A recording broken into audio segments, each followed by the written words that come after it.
dent.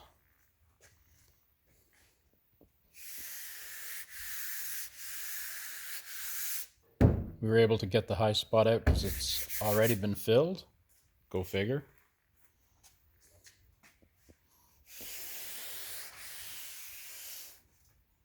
That's all blocked pretty good. Big dent.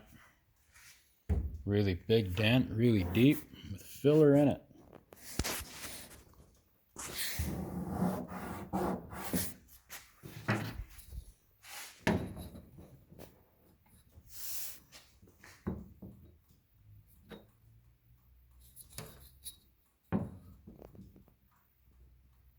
Yeah, you can see the light under it, but anyway.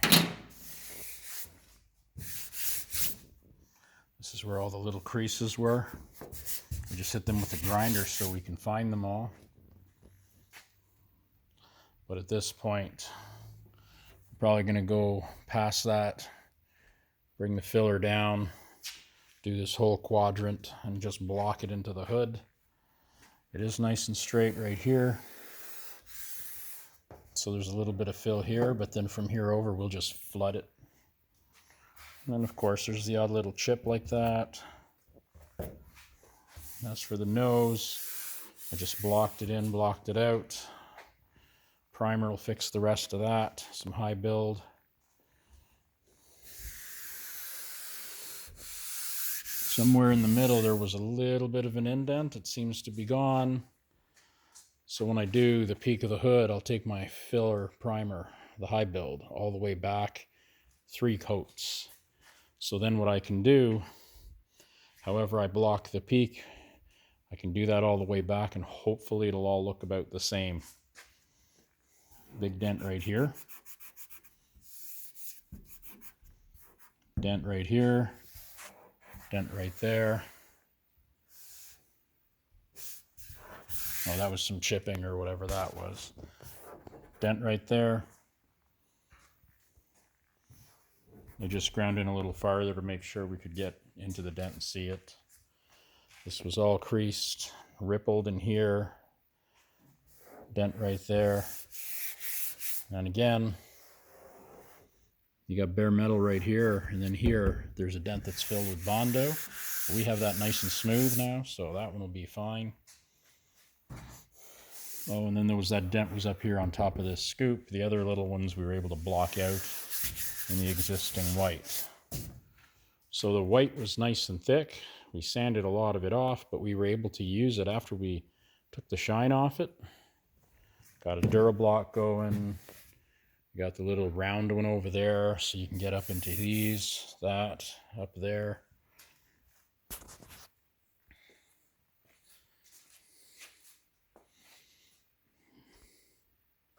Yeah, I know some shops will just toss something like this, and I gotta be honest.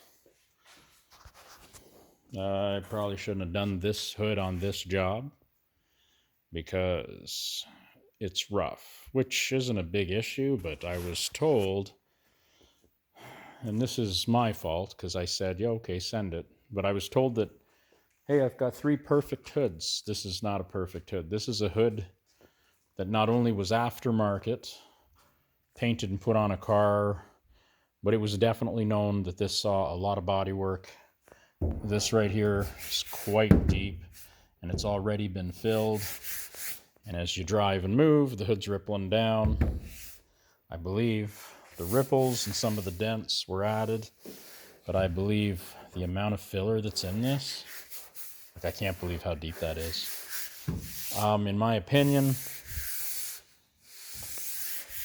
I don't think this is an issue. I can see metal coming through almost. That's like the okay amount of filler, to be honest. And what it'll take to fill that is going to be okay. Now, I mean, we could fill that with even less if we strip the whole hood down. I'm not doing that. We don't have the budget on this job. That would be the right thing to do, however, on this hood. But look, I wouldn't do that. These hoods are $500, $600, $700. I'd buy a new one. Yes, I'm talking aftermarket.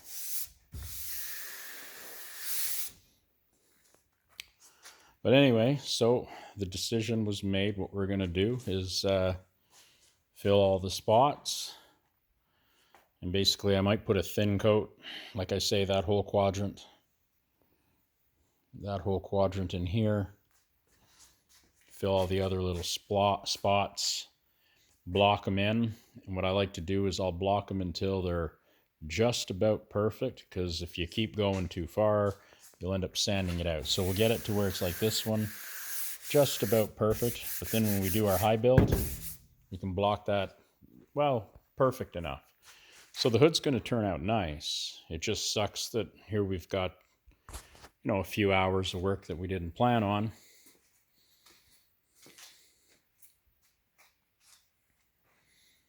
But I mean, it's still going to be a badass looking hood on a badass looking car.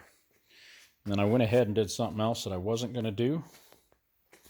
I'm sure you noticed in the video that the door always stuck out past the fender, and it drove me nuts. We had to line the door to kind of half it up between the fender and the rear quarter. And this just wasn't jiving for me. So we're going to blend that right into the fender. Now what I had to do, there's a bolt up under here that holds that part of the fender. There's one in here that goes into the pillar.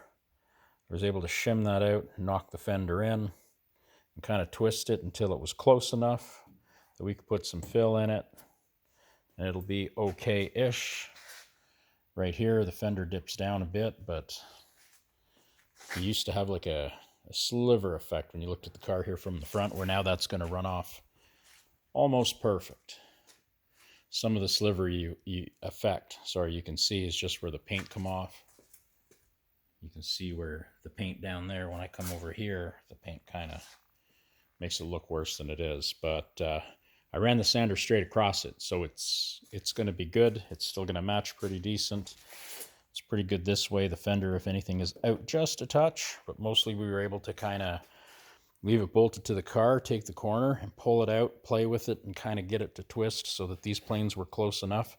Now we found there was a lot of filler in this door up here, which made absolutely no sense.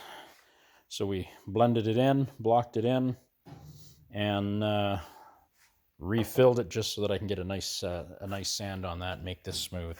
So there's going to be almost no filler here when we're done. This filler is going to stay here, and we're going to basically get that to just line right up, at least when you look up and down the car. Like I say, close enough is what we're going for on this one, but that's going to look okay. So when you see the car as a whole, you won't have that major tip out that these cars are sort of notorious for it. On this side, we also pulled out the fender, and it actually pulled out pretty good. You can see that it gets a little big at the top. Now, if you look at the body line, it matches up pretty good. When you come up here, the fender's a little higher than the door.